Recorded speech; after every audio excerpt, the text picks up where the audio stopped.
studio with our Director of Finance, Justin Reeves. Reeves. There you go. Yeah, I couldn't think. No And problem. you've brought a guest along today. I did. FEMA Watson Brown. Yes. Welcome, FEMA. Thank you. And she told me before we went on the air, it's spelled just like the agency. Yes. But don't call her if you have a flood or something. Anyway, we're glad to have both of you here today. Now, is FEMA working in the finance office, or tell us your role, FEMA? Yes. So, well, I'll just give a brief introduction. right. So, FEMA Watson Brown was hired last year in May, I believe, and she's been just a great asset to the team. Just the expertise. She's been working in senior living for an extended period of time, and just glad to have her on the team, especially to answer your Medicare and Medicaid questions. Very diligent, very detail-oriented, have received wonderful feedback from family members and residents, as well That's as great. the administration of continuing care about FEMA. So just wanted to bring her to the show, introduce her to you, and introduce her to the rest of the Green Spring residents, world. And I'll let FEMA kind of speak about herself a little bit. Well, FEMA, let me just say, where are you located? Where's your office? In Garden Ridge. Okay, right by the front desk, on the front desk? actually. Oh, yes, yeah. first floor. Okay. Yes, yes. Okay. Now, do you take care of intake information, or? No, not exactly. I deal with census, Medicaid. I work very closely with corporate, answer any billing questions. Okay. Close out the billing for end of the month. Sure. Things of that nature. Long-term care insurance, things of that nature. Oh, good. Yeah. We need somebody like you, because at those times it's like, well, tell me whether this is going to work over here. Yeah. You know, I just heard a few days ago that the Medicare has changed their policy that if a person comes over for rehab out of the hospital, that they only have had to stay in the hospital 2 nights instead of it used to be 3 nights before they could be covered at Garden Ridge in rehab. Do you know that? I'm familiar. There's something called a Medicare bundle, but you have to have meet certain qualifications in order, like a certain fracture. There's certain guidelines that you have to meet in order to do that. But generally, it is the 3-night qualifying. It's still the 3 nights. It's still the 3 nights Interesting. generally. Yes. Yes. Well, if, say a person is having a knee replacement, and they're in the hospital just 2 nights and come over, Medicare will still cover them, or do you know that? It could be, but in order for the Medicare bundle, there's certain qualifications. I don't know all of the. So each person it's it would be individual. Yes, it would be to an individual. Correct, yeah, I correct. see. But the rule of thumb generally is that you would want to have 3 nights inpatient. Okay, it's Yes. still that rule. Yes. Okay. Well, I didn't realize that. I must tell one of my friends who's about to have knee surgery. Okay. Well, the surgeon would know, though. Yes, Whomever yes, they the would. surgeon would know. Correct. And I think that's who told her that. Yes. So you've been there since May. Yes, I have. Yeah, and originally I have about over 8 years experience working in continuing care. I came from the Washington House.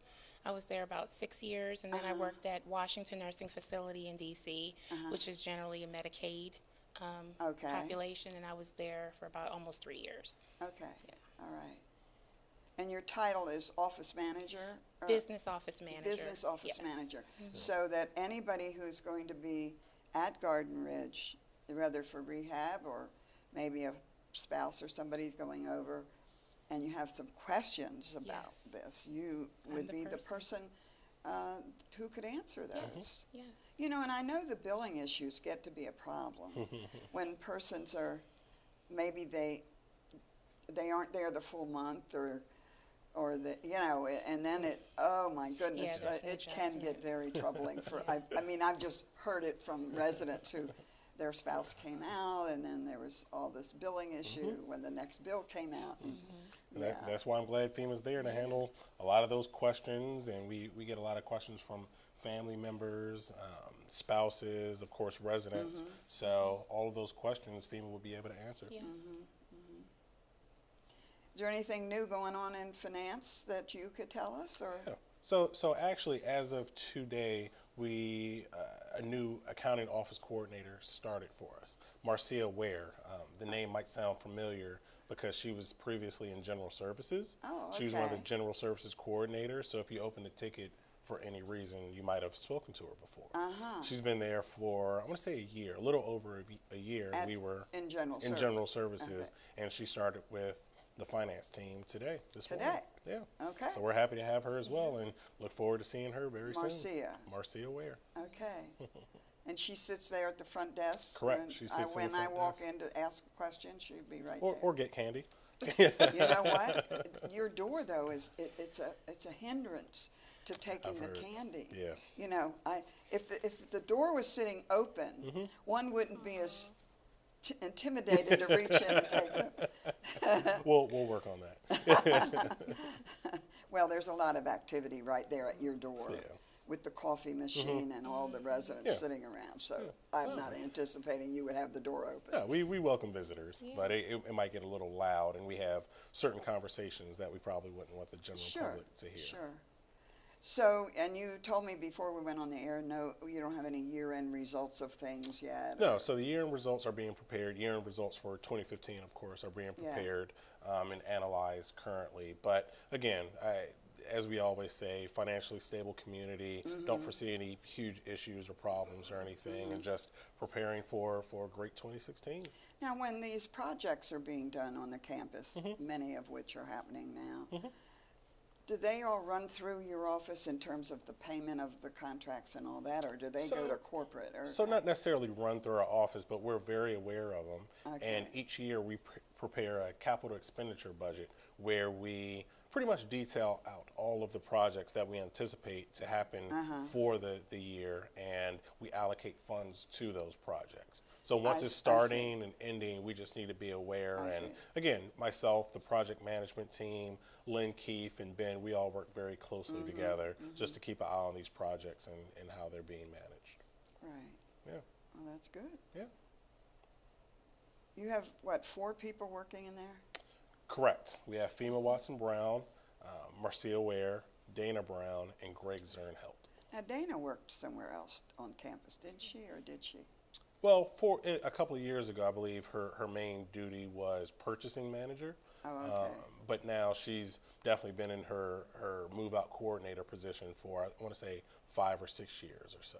So, And I think I asked you this before when you were on with me as host, about whether do you review the files that people, like do you go in the drawer and say, well, Ms. Duvall doesn't have her will in here or her whatever. Yeah. Do you ever, I think you told me you haven't done that? so or- we haven't do that. You have to realize we have upwards of 2,000 residents on our campus, and that would be 2,000 files to review. Right. However, we do have a process or a checklist where if someone comes down and wants to review their file, we have a checklist of what we expect and what we need to see in the file. Okay. And you can actually take that away to say if you need an updated medical directive or if you have one, you can take that piece of paper with you to remind you to bring it down to the office.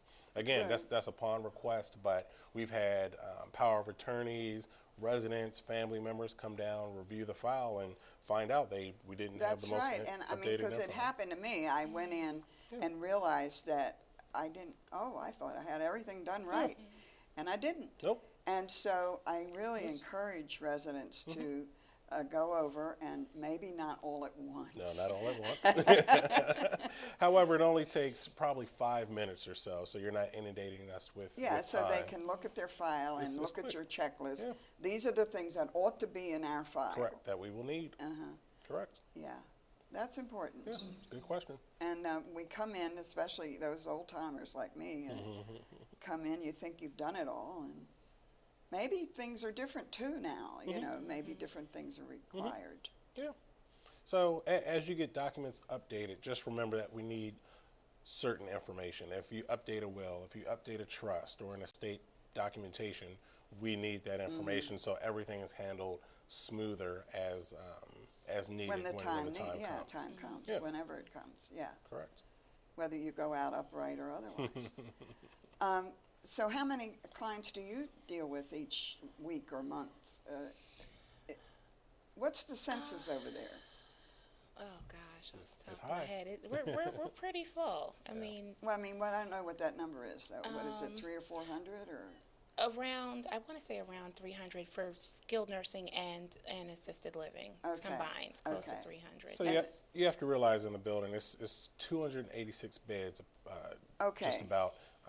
And through the three business lines we have, assisted living, there are 102 beds. Memory care, there's 44 beds. And skilled nursing, there are 136 beds. Now, is rehab under skilled nursing? Correct. Is that Yes. that's a part of that Yes. effort? Okay. So in terms of census, we usually run a little over 99% occupancy there, just depending on the business lines. Of course, the memory care beds stay pretty full, as well as assisted living and skilled nursing is ever changing. So either way, occupancy usually on average runs anywhere from high 98 to low 99%. Well, I know that probably the director of Garden Ridge would probably be me asking her these questions, but I wonder, are we taking persons who aren't residents? I mean, like External. from outside? Externals? Yeah, Yes. We do provide our nursing facilities are also people from Yes. outside come Yes, into for that as externals. well. Yes. Yeah, I thought so. Correct. That's important. Yeah. That such a good place be available. As long as we have room, we will definitely take external patients. But again, if you're a Green Spring resident, we would just, you kind of take precedent over anybody else. Yeah, So we yeah. accept externals, but the current residents are our priority. Okay. Yeah. Well, I think this has been a lovely conversation, and FEMA, Always. we're glad, I'm sure everybody is glad to, when they see you over there now, they're going to say, Yes, come by and I say saw you hi." on TV. So that's great. Thank you both for coming. Thank Thank you. you. Thank you for having us. Well, I hope you enjoyed the show today. And you know what? I didn't open the show today with telling you that it's Thursday, January 21st, 2016.